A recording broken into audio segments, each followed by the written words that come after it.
Slower maskara. Ben Keş Ömer. Birindar. Çatır rekor. İstanbul. Special for Memo Cantaş. Söyle yalan mı bu sevgin? İnsaf et gel yarim, bırakma sen beni. Hayat hayal kuramıyorum ben, bir gün olur aklıma düşersen. Söyle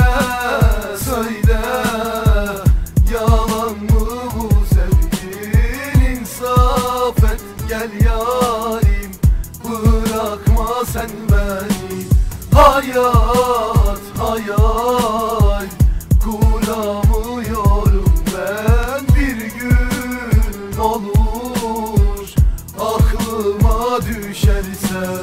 Çok değiştim bugünlerde, eskilerden eser yok. Gamzelerime doldu yaşlarım, severken verdi yok. Bir başkasıyla gördüm anne, bu derde çare yok. İçim yanar benim be, sormayın, bu aşkın acısı çok. Dua ettim her gece bir başkasıyla olmasın. Sırdaş oldu kalem kağıt, içimi döktüm ağladım. Sen gidince ben de soldum, yalnızlıkla tanıştım. Yıkılmış halde sol yanım bu duygularımı karartmış. Seninle mutluluk dedim ve uykuya daldım. Rüyanın en güzel yerinde uyandırıldım. Çıkıp gittin aniden, bir kabus oldu hayatım. Ben bu derdi hak edecek ne yaptım Allah'ım? Beni yaktığın gibi birazcık sen de yan. Kabul olmaz dualar, tek dileğim sendin lan. Üzülme sebebim benim canım yanar. Akla zarar düşünceler, karardı sabahlar. Seninle son bir rüya yaşamaktı hayatım. Hayalim gözümdeydi, seninle yaşardım. Yeminlerin nerede? Nerede lan yarınlarım? Ben dumanla yazarken sen ise onunlasın. Annem ağlama diyebilir, üzülme sen oğlum. Her gecem zehir oldu, bak gözyaşına boğuldum. Evlerdeki grane, dahi halem pirzore. Bu derdi çeken bilir, bu dünya yalan be. Söyle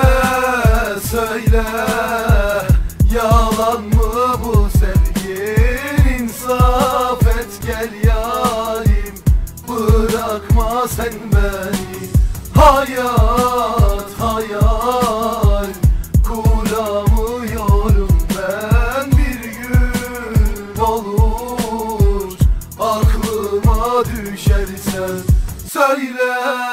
Söyle yalan mı bu sevgin? İnsaf et gel yarim, bırakma sen beni. Hayat hayal kuramıyorum ben, bir